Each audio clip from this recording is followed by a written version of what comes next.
Good morning, welcome to స్వతంత్ర. నేను మురళి. ముందుగా హెడ్లైన్స్ చూద్దాం. జనవరి 15 నుంచి స్విట్జర్లాండ్ పర్యటనకు తెలంగాణ సీఎం. ప్రపంచ ఆర్థిక సదస్సులో పాల్గొననున్న రేవంత్ రెడ్డి. న్యూ ఇయర్కు నార్కోటిక్ పోలీసుల special drive. Drunk and drive తరహాలోనే డ్రగ్ డిటెక్షన్ టెస్ట్. రేపు నింగిలోకి పిఎస్ఎల్వి C-58 రాకెట్. కొనసాగుతున్న కౌంట్డౌన్.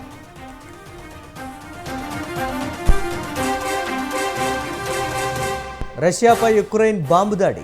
2 చిన్నారులు సహా 21 మంది రష్యన్లు మృతి.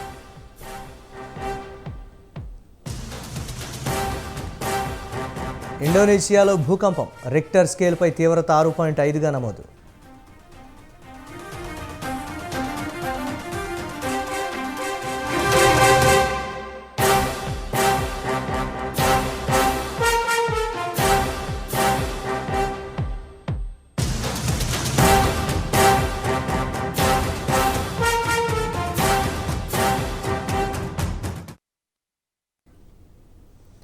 రంగారెడ్డి జిల్లా మోకిలా మొయినాబాద్ పిఎస్ సిఐలపై బదిలీ వేటు పడింది. మోకిలా సిఐ నరేష్, మొయినాబాద్ సిఐ ఏవి రంగాలపై బదిలీ వేటు వేస్తూ సైబరాబాద్ కమిషనర్ మహంతి ఉత్తర్వులు జారీ చేశారు.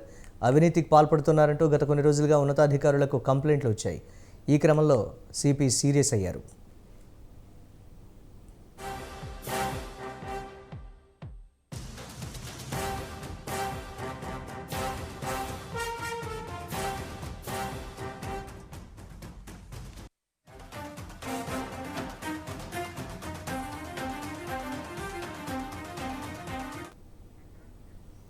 రంగారెడ్డి జిల్లా మోకిలా మొయినాబాద్ పిఎస్ సిఐలపై బదిలీ వేటు పడింది. మోకిలా సిఐ నరేష్, మొయినాబాద్ సిఐ ఏవి రంగాలపై బదిలీ వేటు వేస్తూ సైబరాబాద్ కమిషనర్ మహంతి ఉత్తర్వులు జారీ చేశారు. అవినీతికి పాల్పడుతున్నారంటూ గత కొన్ని రోజులుగా ఉన్నతాధికారులకు కంప్లైంట్లు వచ్చాయి. ఈ క్రమంలో సిపి సీరియస్ అయ్యారు. దీనిపై మరిన్ని అప్డేట్స్ మా కరెస్పాండెంట్ ఉషా మరిన్ని అప్డేట్స్ అందిస్తారు. ఉషా. మురళి, రాష్ట్ర ప్రభుత్వం కొత్త ప్రభుత్వం కొలువుదీరాక ఏదైతే పోలీస్ డిపార్ట్మెంట్ లో అనూహ్య పరిణామాలు అయితే చోటు చేసుకుంటున్నాయి. అవినీతి ఆరోపణలు, అలాగే ఏదైతే గత చరిత్రని తిరగరాస్తున్నారు. కమిషనరేట్ పరిధిలో ఉన్నటువంటి నూతన కమిషనర్ ఎవరైతే ఉన్నారో వారు ప్రస్తుతం చూసుకున్నట్టయితే సైబరాబాద్ కమిషనర్ అవినాష్ మహంతి మోకిలా పిఎస్ మొయినాబాద్ ఎస్ఐలపై అయితే బదిలీ వేటు వేశారు. మోకిలా సిఐ నరేష్ పై బదిలీ వేటు వేశారు. మొయినాబాద్ సిఐ ఏవి రంగాపై కూడా బదిలీ వేటు వేశారు. మొత్తం మీద ఏదైతే వీరు అవినీతికి పాల్పడుతున్నారు, గతంలో కూడా కొన్ని ఉదంతాలు ఉన్నాయి వీరి మీద అన్న కారణంగానే అధికారులు భారీ ఎత్తున ఫిర్యాదులు ఇవ్వడంతోనే ఇతని మీద కూడా చర్యలు తీసుకున్నట్టుగా తెలుస్తుంది. మొత్తం మీద పోలీస్ అంటే నమ్మకం ఉన్న ఈ రోజుల్లో ఆ నమ్మకాన్ని సైబరాబాద్ పోలీస్ బాస్ అవినాష్ మహంతి కల్పిస్తున్నారు. అవినీతి చేస్తున్న వారిపై కొరడా చూపిస్తున్నారు. ఇప్పటికే గతంలో ఒక ఎస్ఐని సస్పెండ్ చేసిన అవినాష్ మహంతి ప్రస్తుతం బదిలీల పరంపర అయితే కొనసాగిస్తున్నట్టు తెలుస్తోంది. పోలీస్ ఇల్లీగల్ సెటిల్మెంట్ లావాదేవీలు చేస్తున్న వారిపై మాత్రము కఠిన చర్యలు అయితే తీసుకున్నట్టుగానే తెలుస్తోంది. భూ లావాదేవీలు అలాగే సివిల్ ఇష్యూస్ లో తలదూరుతున్నటువంటి పోలీసులు ఎవరెవరైతే ఉన్నారో సమగ్ర విచారణ అయితే వారి మీద చెయ్యాలి అనే ఉన్నత స్థాయి అధికారుల దగ్గర నుంచి ప్రతి ఒక్కరికి కింద స్థాయి అధికారుల వరకు కూడా ఆదేశాలు అయితే ఇచ్చారు. గతంలో కూడా ఫిర్యాదులు అన్నిటిని కూడా వెలికి తీస్తున్నారు. అవినీతి చేస్తున్న వారిపై బదిలీ వేటు చేస్తున్నారనే దీంతోనే పోలీస్ బాస్ అవినాష్ మహంతి పట్ల ప్రజలు సంతోషం కూడా వ్యక్తం చేస్తున్నట్టుగా తెలుస్తుంది. ప్రస్తుతం అయితే దాదాపు సైబరాబాద్ కమిషనరేట్ పరిధిలోనే మనము ఈ ఏదైతే బదిలీల పరంపరను అయితే చూస్తున్నాము. మొత్తం మీద ఏదైతే పోలీస్ వ్యవస్థలో ఇప్పటి వరకు ఉన్నటువంటి ఈ ఆరోపణలు ఏదైతే ఉన్నాయో వాటన్నిటిని కూడా తుడిచిపెట్టున్నట్టు అవినాష్ మహంతి చేస్తున్నటువంటి అవినీతి ఆఫీసర్ల మీద తీసుకుంటున్నటువంటి చర్యలు ఏవైతే ఉన్నాయో మిగతా వారికి కూడా ఇది కంటి మీద కునుకు లేకుండా చేస్తున్నట్టుగానే తెలుస్తోంది. మురళి, ప్రస్తుతం అయితే ఇద్దరు ఆఫీసర్స్ ఎవరైతే ఉన్నాయో వీరిద్దరి మీద మోకిలా సిఐ నరేష్ మీద అలాగే సిఐ మొయినాబాద్ సిఐ ఏవి రంగా మీద కూడా బదిలీ అయితే పడినట్టుగా తెలుస్తోంది. Murali. Right, thanks for updates Usha.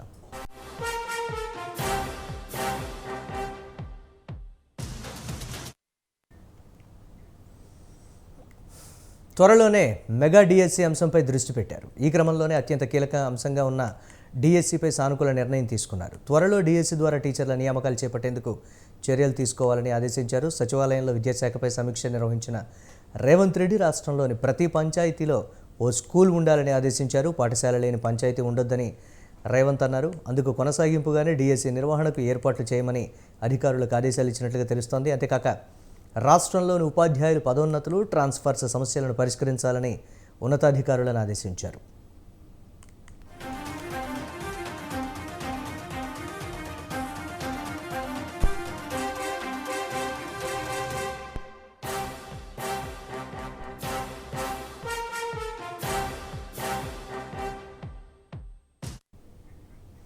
మరోవైపు రాష్ట్రంలోని 10 ఉమ్మడి జిల్లాల్లో స్కిల్ యూనివర్సిటీలను ఏర్పాటు చేస్తున్నట్లు ప్రకటించారు సీఎం రేవంత్ రెడ్డి. రాష్ట్రంలో పారిశ్రామిక అవసరాలకు కావాల్సిన నైపుణ్యం గల ఉద్యోగాలను సాధించే విధంగా ఈ స్కిల్ యూనివర్సిటీలు ఉండాలన్నారు. వీటిలో ఉపాధి ఆధారిత స్వల్పకాల, దీర్ఘకాలిక కోర్సులను ప్రవేశపెట్టాలని పేర్కొన్నారు. ఈ విషయంలో గుజరాత్, హర్యానా, రాజస్థాన్, ఒరిస్సా ఉన్న స్కిల్ యూనివర్సిటీలను అధ్యయనం చేయాలన్నారు.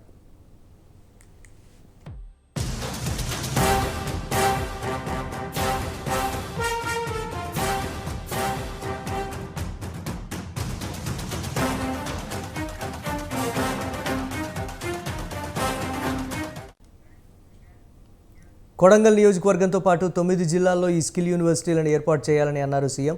ఇందుకుగాను విద్యాశాఖ, పరిశ్రమల శాఖ, కార్మిక శాఖల కార్యదర్శులతో ప్రత్యేక కమిటీ వేసి తగు ప్రతిపాదనలను సమర్పించాలని సీఎస్ను ఆదేశించారు. అలాగే బాసరలోని Rajiv Gandhi knowledge technology university విద్యార్థులకు సీఎం ఉచితంగా ల్యాప్టాప్లు పంపిణీ చేశారు.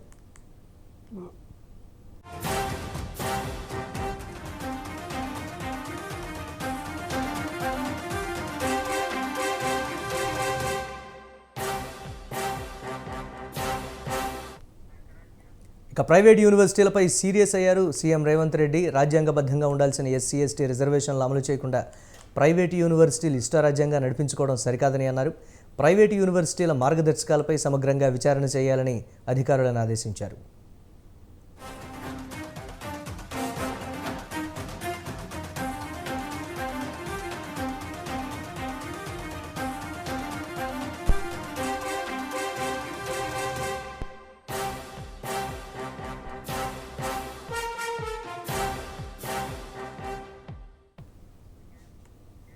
ఎన్నికల సమయంలో ఇచ్చిన హామీలను అమలు చేసే దిశగా రేవంత్ సర్కార్ ప్రణాళికలు రచిస్తోంది. ఇప్పటికే మేనిఫెస్టోలోని 2 గ్యారంటీలను అమలు చేస్తున్న కాంగ్రెస్ ప్రభుత్వం మరో 4 గ్యారంటీల అమలు దిశగా అడుగులు వేస్తోంది.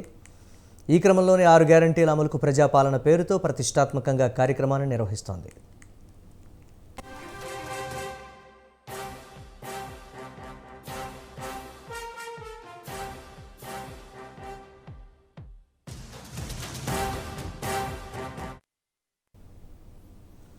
రేవంత్ సర్కార్ మరో కీలక నిర్ణయం తీసుకుంది. రాష్ట్రంలోని ఆటో డ్రైవర్లు, హోంగార్డులు, వర్కింగ్ జర్నలిస్టుల కోసం 5 లక్షల కవరేజీతో సామాజిక భద్రతా పథకం అమలు చేసింది. ఇందుకోసం ప్రత్యేక ఉత్తర్వులు జారీ చేసింది. ఈ ప్రమాద బీమా ప్రీమియం మొత్తాన్ని ప్రభుత్వమే చెల్లిస్తుంది. దీంతో తెలంగాణ రాష్ట్రంలోని ఓలా, ఉబర్, గిగా డ్రైవర్లతో పాటు ఆటో డ్రైవర్లు, హోంగార్డులు, వర్కింగ్ జర్నలిస్టులు, క్యాబ్ డ్రైవర్లు, ఫుడ్ డెలివరీ బాయ్స్కు లబ్ధి పొందనున్నారు.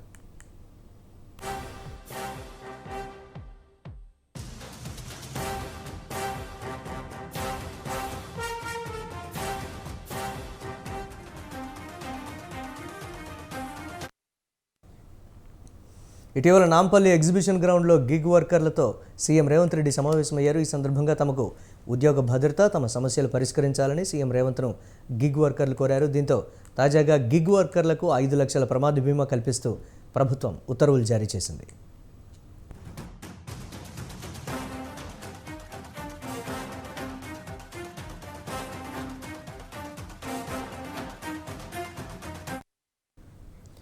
అలాగే రాజీవ్ ఆరోగ్యశ్రీ ద్వారా 10 లక్షల రూపాయల వరకు ఉచిత వైద్యం అందిస్తామని సీఎం రేవంత్ తెలిపారు. ఈ ఉత్తర్వులతో పాటు 4 నెలల క్రితం కుక్క తరిమితే భవనంపై నుంచి పడి మృతి చెందిన స్విగ్గీ డెలివరీ బాయ్ రిజ్వాన్ కుటుంబాన్ని సీఎం రేవంత్ ఆదుకున్నారు.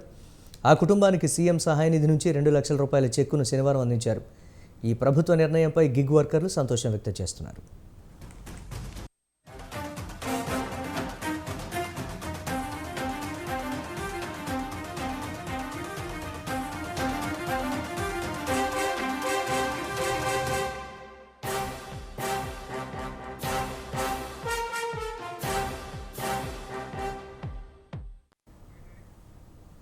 థర్మల్ విద్యుత్ కేంద్రాలతో పోటీగా జల విద్యుత్ కేంద్రాలు విద్యుత్ ఉత్పత్తిని చేస్తూ రికార్డులను తిరగరాస్తున్నాయి. ఖర్చు, రాబడి చూస్తే జల విద్యుత్తే అగ్రభాగం. అంతటి విలువైన జల విద్యుత్ కేంద్రాలు రాష్ట్రంలో ఎన్నో ఉన్నప్పటికీ ఉత్తరాంధ్ర ప్రతిష్టను దేశం నలుమూలలా చాటి చెప్పింది మాత్రం అల్లూరి సీతారామరాజు జిల్లా మోతుగూడెంలోని పొల్లూరు జల విద్యుత్ కేంద్రమే. ఈ జలాశయం నిర్మించి 47 సంవత్సరాలు పూర్తి చేసుకున్న సందర్భంగా ప్రాజెక్టుపై స్వతంత్ర టీవీ ఫోకస్.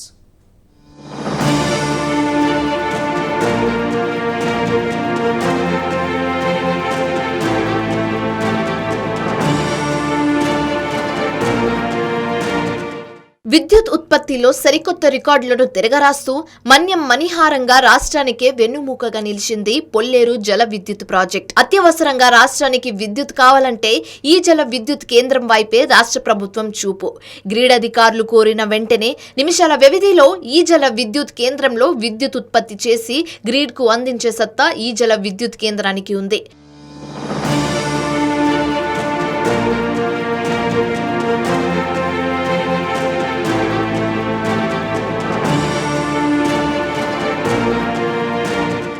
జల విద్యుత్ ఉత్పత్తికి వరంగా మారిన సీలేరు నదిపై 4 విద్యుత్ ప్రాజెక్టులు నిర్మించారు.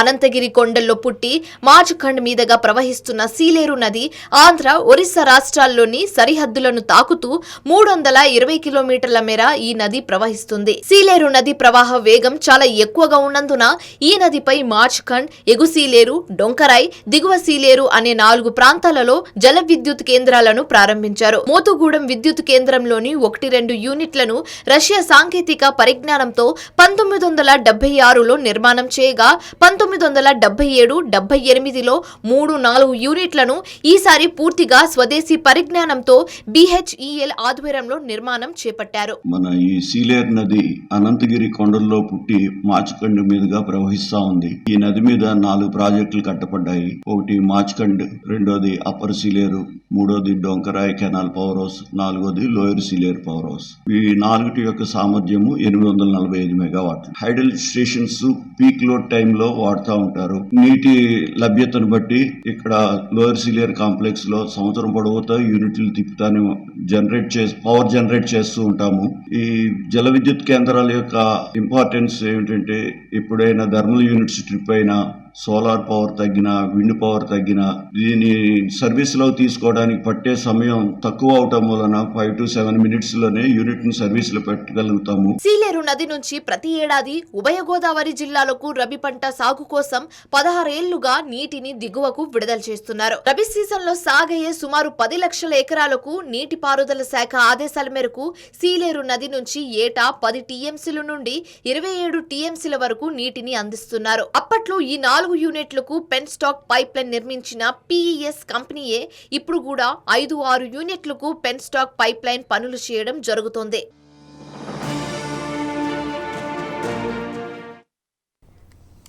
వచ్చే ఎన్నికల్లో వైసీపీ అభ్యర్థిగా ఉప ముఖ్యమంత్రి నారాయణస్వామికి టికెట్ ఇస్తే పని చేయబోమని చిత్తూరు జిల్లా గంగాధర నెల్లూరు నియోజకవర్గ వైసీపీ నాయకులు స్పష్టం చేశారు. పెద్దిరెడ్డి రామచంద్రారెడ్డి ఇంటికి వైసీపీలోని అసమ్మతి నేతలు క్యూ కట్టారు. నారాయణస్వామికి వ్యతిరేకంగా మంత్రి పెద్దిరెడ్డిని కలిసి వినతిపత్రం ఇచ్చారు. టికెట్ విషయం తన చేతుల్లో లేదని ఎంపీ మిథున్ రెడ్డిని కలిసి మాట్లాడాలని పెద్దిరెడ్డి వారికి సూచించినట్లు సమాచారం. నారాయణస్వామికి, ఆయన కుటుంబానికి తప్ప వేరెవరికి టికెట్ ఇచ్చినా గెలిపించుకుంటామని నేతలు స్పష్టం చేశారు. ఈరోజు ఒక డిప్యూటీ సీఎం అయినప్పుడు ఆయన ప్రవర్తన వేరే, కంప్లీట్ ఆయన అది ఒక ఉండరా అవన్నీ పనికిరానమాట. ఇప్పుడు ఆయన ప్రవర్తన డిప్యూటీ సీఎం అవుతానే ఎంతసేపు ఏమంటే ఏదైనా సమస్య ఎవరిని ఎత్తుకోబోతే సామాన్య క్యాడరు, సామాన్య ప్రజలు నన్ను చూసి ఓటేలేదు, మీరు జగన్మోహన్ రెడ్డి చూసి ఓటే ఉండి అని గెట్అవుట్ అని బయట పోవడం, నువ్వు ఆ గ్రూప్ అనడం, ఈ గ్రూప్ అనడం ఏంది ఇది? ఇప్పుడు కంచుకోట ఇది. ఇప్పుడు ఎట్లా కంచుకోట లాంటి నియోజకవర్గాన్ని ఈరోజు ఆయన నాశనం చేసేసి ఈరోజు ఆయన ప్రతి ఊర్లో ఆయనకి కూడా భజన పరులు ఉంటాడు, వాడిని దగ్గర చేర్చేది. సార్ గారికి అన్నీ చెప్పినాము, స్వామి గారికి అన్నీ చెప్పినాము, స్వామి గారికి అన్నీ తెలుసు అన్నీ. ఆయన ఎందుకంటే అన్నే దానికి ఇంకా అన్నీ చూసుకోవాల్సిన బాధ్యత అన్నగారి పేరు ఉంది కాబట్టి అన్నకి అన్నీ చెప్పడం అయింది. రేపు ఆయనకి చెప్పకుండా మనం ఏమి పనులు చేయలేము కాబట్టి అన్ని విషయాలు చెప్పే. వైసీపీ ఎమ్మెల్యే అభ్యర్థుల మార్పులు చేర్పులు ఆ పార్టీ అధిష్టానానికి చిక్కులు తెచ్చిపెడుతున్నాయి. 2వ విడత జాబితా ప్రకటన 1 అడుగు ముందు 2 అడుగులు వెనక్కు తంతులా తయారైంది. ఇప్పటికే టికెట్ రాని ఎమ్మెల్యేలు తమ రాజకీయ భవిష్యత్ కోసం పక్క పార్టీల వైపు చూస్తున్నారు. 2వ జాబితా ఇస్తే మరికొంతమంది జంప్ అయ్యేందుకు సిద్ధమవుతున్నట్లు వార్తలు వస్తున్నాయి. దీంతో 2వ జాబితా ప్రకటనపై వైసీపీ అధిష్టానం దాటవేత ధోరణి ప్రదర్శిస్తున్నట్లు తెలుస్తోంది.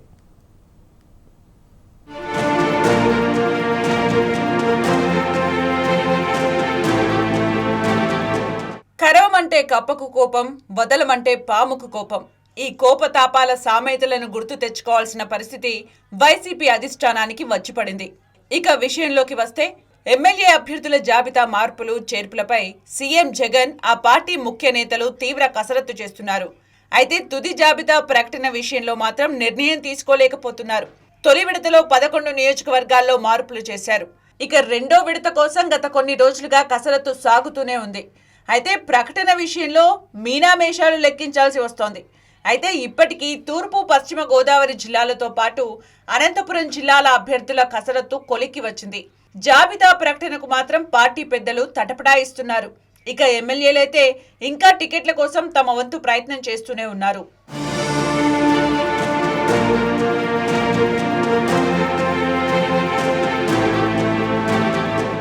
వైసీపీ ప్రభుత్వం జనవరి 1 నుంచి సామాజిక పెన్షన్లను 3,000 రూపాయలకు పెంచుతోంది. జనవరి 1 నుంచి 8వ తేదీ వరకు ఎమ్మెల్యేలు, మంత్రులు ఈ కార్యక్రమంలో పాల్గొనాలని సీఎం జగన్ ఆదేశించారు. టికెట్ రాని ఎమ్మెల్యేల అలకలు, బుజ్జగింపుల పర్వాలు సాగుతుండటంతో కొత్త వారిని సమన్వయకర్తలుగా నియమించాలని గతంలో నిర్ణయించారు. అయితే ఈ మార్పు ఏ పరిస్థితులకు దారి తీస్తుందో అని ఆలోచించి ఆ నిర్ణయాన్ని విరమించుకున్నారు. ఈ పరిస్థితుల్లో ఎమ్మెల్యేల మార్పులు చేర్పుల జాబితా వెంటనే ప్రకటించాల్సిన ఆవశ్యకత ఏర్పడుతోంది. ఆ దిశగా పార్టీ పెద్దలు ఆలోచనలు చేస్తున్నట్టు తెలుస్తోంది.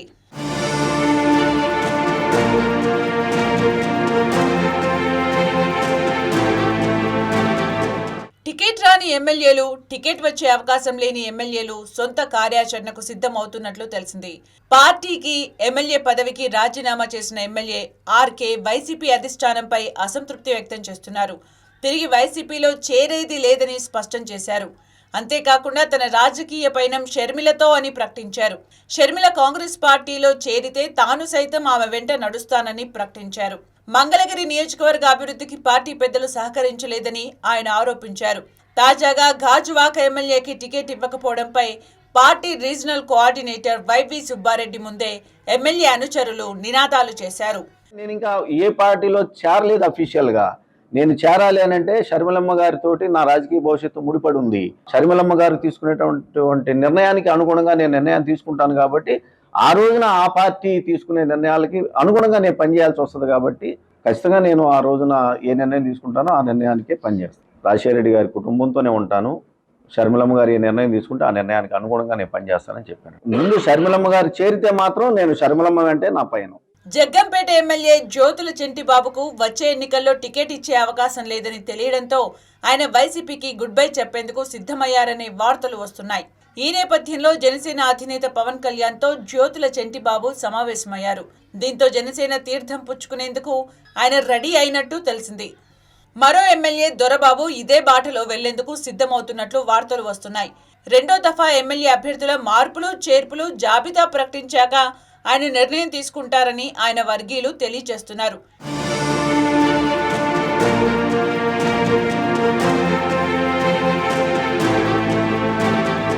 మొత్తానికి రెండో జాబితా ఎమ్మెల్యే అభ్యర్థుల మార్పులు చేర్పుల విషయం జనవరి మొదటి వారంలో తేలిపోవచ్చని పార్టీ వర్గాలు భావిస్తున్నాయి.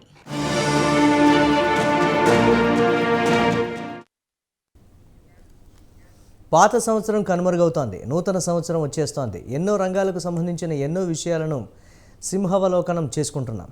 హైదరాబాద్ జలమండలి ఇయర్ రౌండప్ ఇప్పుడు చూద్దాం.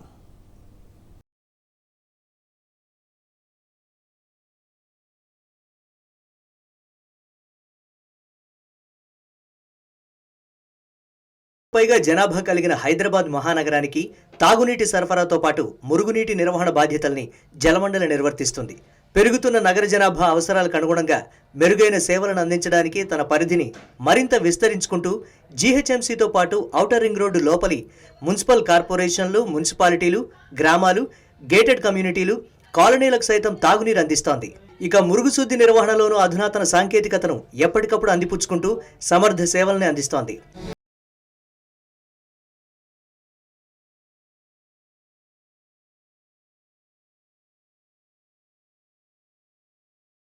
రోజు ఉత్పన్నమయ్యే మురుగును 100% శుద్ధి చేయాలని జలమండలి లక్ష్య నిర్దేశం చేసుకుంది. అధునాతన సీక్వెన్సింగ్, బ్యాచ్ రియాక్టర్ టెక్నాలజీతో కొత్తగా 31 STPల నిర్మాణానికి శ్రీకారం చుట్టింది. నిర్మిస్తోంది కూడా. తక్కువ ధరలకే వినియోగదారులకు సెప్టిక్ ట్యాంక్ క్లీనింగ్ సేవల్ని అందిస్తోంది. మానవరహిత మురుగు శుద్ధి, మ్యాన్ హోల్ క్లీనింగ్ లో యంత్రాల వాడకం, మ్యాన్ హోల్ వ్యర్థాల తరలింపునకు సిల్ట్ కార్టింగ్ వాహనాలు అందుబాటులోకి తీసుకొచ్చింది. నగరంలో వరుసగా 5 ఏళ్లు కరువు వచ్చినా తాగునీటి సరఫరాకు ఎలాంటి ఢోకా లేకుండా చర్యలు చేపట్టింది. సుంకిశాల వంటి ప్రాజెక్టు రూపొందించి శరవేగంగా పూర్తి చేయడానికి అడుగులు వేస్తోంది. ప్రస్తుతం సాధించిన విజయాలతో పాటు భవిష్యత్ లక్ష్యాలను నిర్దేశించుకొని వాటిని సాధించే దిశగా పయనిస్తుంది.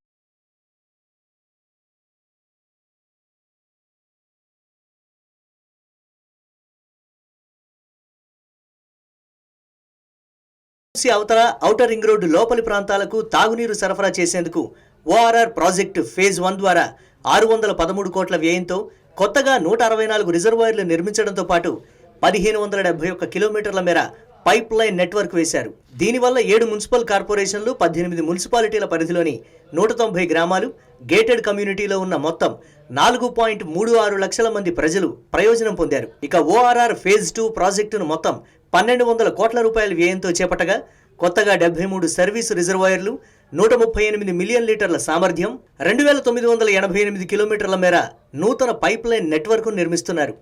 ఈ ప్రాజెక్టు పూర్తయి రిజర్వాయర్లు అందుబాటులోకి వస్తే మొత్తం 3.6 లక్షల కుటుంబాలు, 25 లక్షల జనాభాకు ప్రయోజనం కలుగుతుంది. ఓవరాల్ గా ఇందులో 7 మున్సిపల్ కార్పొరేషన్లు, 18 మున్సిపాలిటీలు, 24 గ్రామ పంచాయతీలు లబ్ధి పొందుతాయి.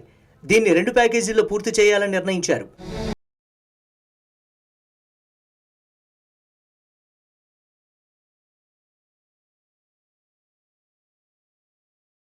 హైదరాబాద్ మహానగర వాసులకు తాగునీటి సరఫరాలో పాటిస్తున్న నాణ్యతా ప్రమాణాలకు జలమండలికి ISO 9001 2015 ధృవపత్రం మరోసారి లభించింది.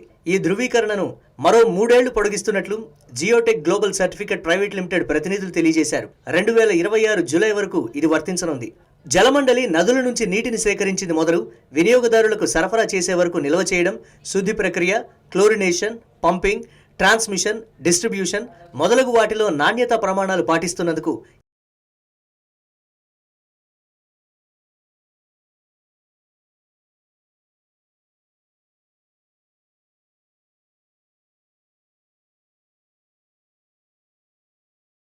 మురుగునీటి శుద్ధి కేంద్రాల నిర్వహణ, పాటిస్తున్న నాణ్యతా ప్రమాణాలు, సిబ్బంది ఆరోగ్యంలో తీసుకుంటున్న జాగ్రత్తలకు గాను పారిశుద్ధ్య నిర్వహణలో జలమండలి అంబర్పేట STPకి ISO ధృవపత్రం లభించింది. STPలన్నీ అందుబాటులోకి వస్తే రోజు ఉత్పన్నమయ్యే మురుగునీరును 100% శుద్ధి చేసే తొలి నగరంగా హైదరాబాద్ దక్షిణాసియాలోనే మొదటి స్థానంలో నిలుస్తుంది. వ్యర్థాల రవాణా సీల్డ్ కార్టింగ్కు జలమండలి నూతన వాహనాలను తీసుకొచ్చింది.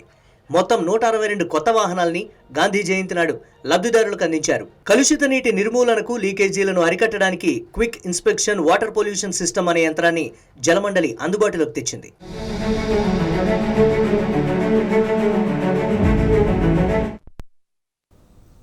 హైదరాబాద్ ఉప్పల్ మినీ శిల్పారామంలో ఐఫోకస్ 18వ వార్షికోత్సవ వేడుకలు ఘనంగా జరిగాయి. ముఖ్య అతిథులుగా బీజేపీ రాష్ట్ర అధ్యక్షులు, కేంద్ర మంత్రి కిషన్ రెడ్డి, బీఆర్ఎస్ నేత మాజీ మంత్రి హరీష్ రావు పాల్గొన్నారు. సాంఘిక దురాచారాల నిర్మూలనకై ఐఫోకస్ సైనికులు చేస్తున్న కృషి ఆదర్శమన్నారు కిషన్ రెడ్డి. బీఆర్ఎస్ నేత హరీష్ రావు మాట్లాడుతూ సమాజంలో మనుషుల మధ్య మానవత్వాన్ని పెంపొందించడానికి ఐఫోకస్ గొప్ప ప్రయత్నం చేస్తోందని కితాబునిచ్చారు.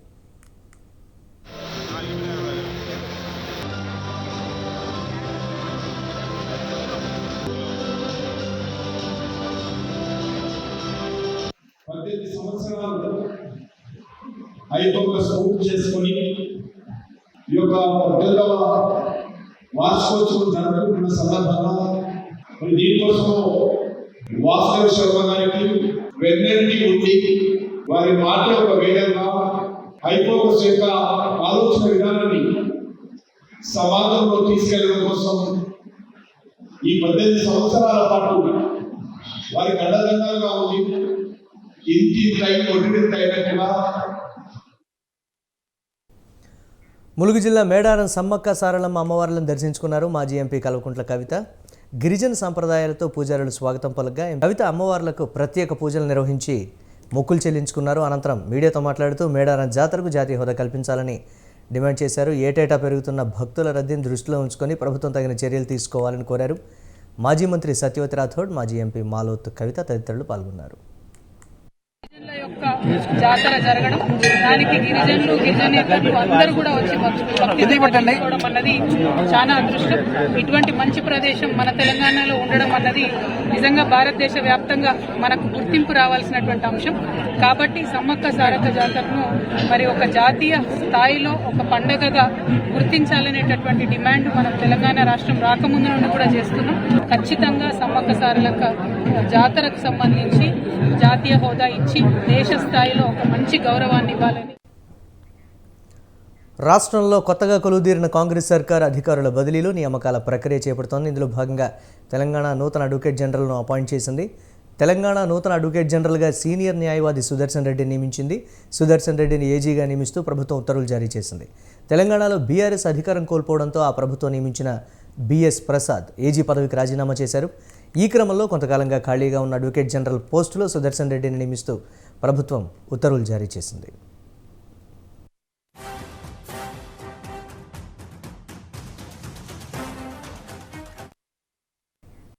మచిలీపట్నంలోని ప్రభుత్వ వృద్ధాశ్రమంలో కరోనా కలకలం రేపుతోంది. 2 రోజుల క్రితం వృద్ధాశ్రమంలోని ఓ వృద్ధుడికి కోవిడ్ పాజిటివ్గా నిర్ధారణ అయింది. అప్రమత్తమైన వైద్యాధికారులు ఆశ్రమంలో ఉన్న 47 మందికి కోవిడ్ నిర్ధారణ పరీక్షలు చేశారు. వీరిలో మరో 4గురికి పాజిటివ్గా తేలింది. దీంతో వృద్ధాశ్రమంలో ఉన్నవారు తీవ్రంగా ఆందోళన చెందుతున్నారు.